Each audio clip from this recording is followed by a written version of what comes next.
Now, on this, yes, we're celebrating the votive Mass of the Immaculate Heart of Mary, but we're also commemorating the feast of St. Francis of Assisi. And in both of these, we're given two shining examples of what it means to live entirely for God. St. Francis teaches that holiness is not an abstract idea, but a concrete way of life.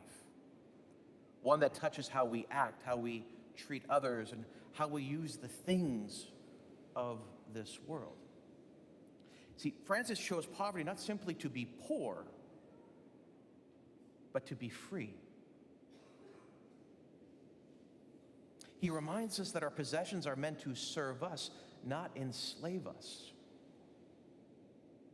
And in a world that constantly tempts us with comfort and excess, Francis asks, do my choices lead me closer to Christ, or do they bind my heart to the world?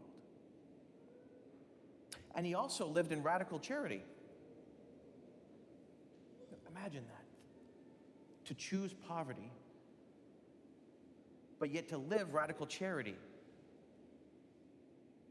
See, he saw the face of Christ in the leper, in the poor, and in the outcast. And so for us, this means examining how we speak, how we forgive, and how we serve. A sharp word, a lack of patience, or a failure to help those in need may seem small, but they reveal whether we love Christ in our neighbor. Above all, Francis lived with a heart conformed to the cross. He bore Christ's wounds because he first bore Christ's love. And so each of us is called to imitate that by carrying our daily crosses with faith, whether it be illness, family struggles, or the hidden sacrifices of our duties. So when we look to the Immaculate Heart of Mary, we see the same virtues: freedom from sin, charity above all, toward all, and perfect union with the will of God. And so together, Mary and Francis remind us that the path to holiness is not beyond us. It begins with small acts of faith, humility, and love.